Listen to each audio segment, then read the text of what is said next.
Hi, welcome to Downtime Weekly. My name is Allan. Today we're going to be talking about the news in gaming, streaming, other things that interest us here at the show. We're going to be talking a little bit about a man who stole some Pokémon, but not in the way you think. He didn't steal, he caught them, and he sold them. It's like human trafficking for Pokémon. Apparently he's been arrested, so that's super interesting. EpicGames has a little bit of information. We got some stuff on Gaming Cheers, so yeah, stay tuned, hold on, and here we go.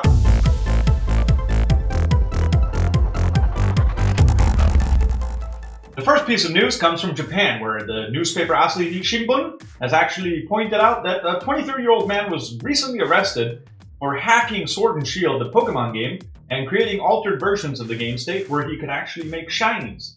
And Shinies, for those of you that don't know, are like the rarest kind of Pokemon that you can get in the game, and the point of the game is actually to progress and get like rarer and rarer Pokemon, and then adding them to your collection. So this man was just hacking the software, getting these Pokemon out there, and then by adding them into the ecosphere, you add them into like the entire ecosphere, and the people from the Pokemon company don't like that much. So he's been arrested. Not only that, he made around $10,900, which is like 1 trillion SEK, if you look at it in Swedish terms. But yeah, basically he got arrested, and there's no information right now how he's going to be fined or jailed or what's going on. But yeah, if you cheat in Pokemon Go in Japan, man, they're going to go after you. And it's not Pokemon Go, it's Sword and Shield. I'm eating more coffee. We're still going to get to more news. For those of you who don't know who CodeMiko is, she's one of the more popular people on Twitch. She does amazing virtual reality content, and she has a persona called Miko. And CodeMiko actually interviews other streamers, other celebrities on this platform. And instead of telling you how cool her stream is and what she does, let's just show you. This is her interviewing Asmongold, who is one of the most prominent World of Warcraft figures out there, and we just selected a completely random clip to show you that we thought you'd find funny. You never know unless you try sometimes, right? I know, okay? I'm so straight, and it wouldn't be gay.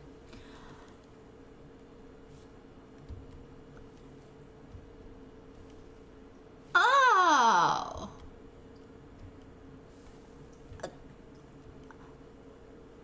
It can work like that? You take your garbage out, does that make you a garbage man?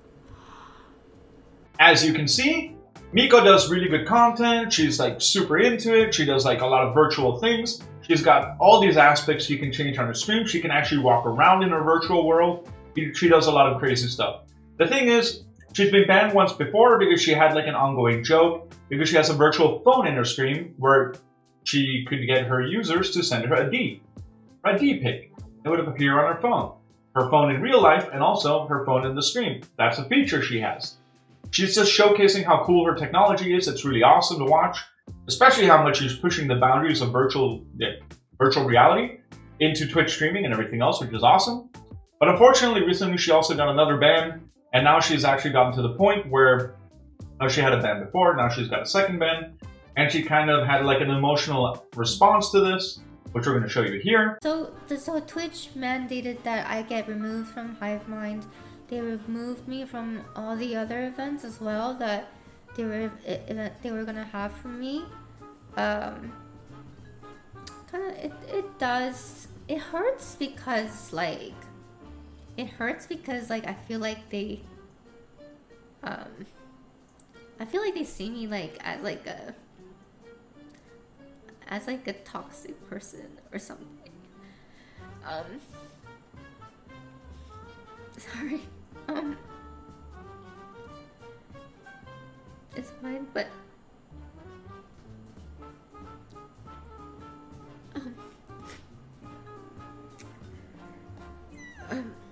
but yeah.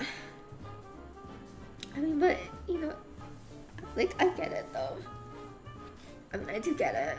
And for us, it's just something we wanted to showcase. She's one of the more amazing streamers we've seen on Twitch. She's created completely brand new content, features, all kinds of unique experiences. And her interviews are like amazing with all the streamers that she's had on the show. And we really appreciate what she does. So we hope that at some point, yeah, she might be breaking some rules that Twitch is setting out there, but not really. So we hope that they actually get things in check, and that Miko, I mean, she understands it. She gets what's going on. She's under everybody's under the boot of oppression from Twitch, but not really. But yeah, apparently She's a little bit upset about this entire situation with the bans, and we hope that she gets through it. But yeah, we just wanted to show you the clip, and we just wanted to introduce you to CodeMiko. If you didn't already know about her, she's amazing. Go follow her today. For those of you that may not know, Downtime Weekly is our news show. We also have a cosplay segment where we have tutorials right now. We're launching a few more things in the future with cosplay as well. Now we also have a Downtime review segment hosted by our friends Simon and Robski. They're going to be launching reviews every week with new games that people ask for or that they want to do themselves. If you want to see some reviews, go check out those videos on our channel right now. We have the first one up, which was Hitman 3, and we're going to be reviewing a lot more in the future. And now, moving on. Alright, so one of the things that we talked about last Downtime Weekly was EpicGames and the fact that they're actually adding more features and doing a whole bunch of things in the future. They've released a whole bunch of information about their yearly, goals and what they've achieved. Now we just want to point out that they also have a development Trello that is open for everybody. We didn't notice this on our first pass, so we just thought we'd mention it now. If you go to the Epic Games Store or you just go to the link in our sources below, you can actually see a little link to a Trello, which gives you a board where you can actually browse through all the different developments they have, like the general information, recently shipped, like features, up next, like what they're working on. This is actually a really cool feature for those of you that are wondering what Epic Games is going to be doing in the future. You can actually live see a work board of what it is they're actually working on in the future. You don't have to guesstimate. You don't have to are they going to add this new feature that we've been asking for?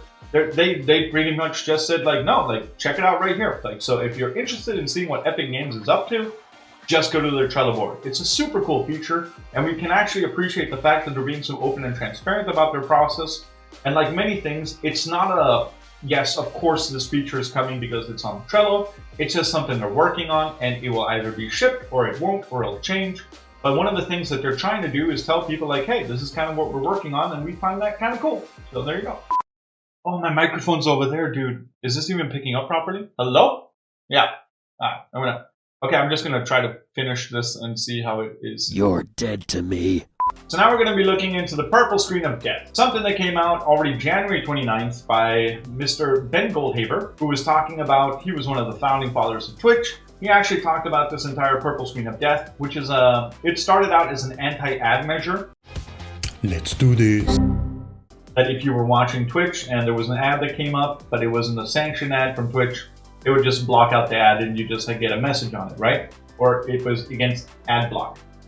They removed that, they've re-implemented it in a worse way. So now the purple screen of death pops up when you're watching an embed, or you're watching Twitch from another site, or you're watching it just generally not on Twitch.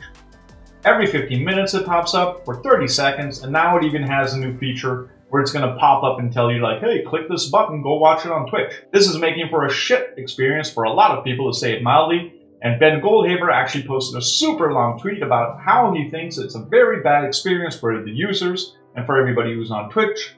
And everybody else seems to agree. God Breslau, or Slasher, actually posted out 2 examples of this thing happening. So basically, if you look at the League of Legends client, they get a big purple screen of death in their actual esports client, where they just want to show their streams from their own video games, which they stream on Twitch. And then you can also see in the PUBG Global Invitational, they have a nice lobby for people playing PUBG. So when you go in, you can actually see the stream of the games, but you can't. You just get the purple screen of death. So this is leading a lot of people to talking about it being the worst decision ever inside of embed user experience. And I think Twitch might have overshot the mark and said well, all embed is bad. And they've even actually pointed this out, because in some cases people wanted to get partnered on Twitch, and they've been told hey, you have the viewership numbers, but they seem to be coming from embeds. So they don't really matter as much. So that's basically it. If you look at what they're signaling out there, Twitch doesn't want you to watch Twitch outside of Twitch. That's basically it. But now we're going to see if they're going to remove it, because they have pulled features from the site before that they thought have been quite detrimental to user experience. But to be honest, Twitch has full market share. They own 90% of the streaming hours. They're only going to remove it if people get upsetty, and everybody knows this by now, and I think it's setting a pretty bad precedent in the future. And if you want something to change with Twitch, you're just going to have to wait for people to get upset on Twitter and just tweet the crap out of Twitch support, telling them get rid of this purple bullshit. And that's going to be it. Well, that's been our show here at Downtime Weekly, and if you enjoyed our content, and you did enjoy it, we're going to start reviewing comments again, and we're going to be going straight full force with the show. We release this twice a week, and we hope you want to follow. What's that ending? Yeah, but that's going to have to do.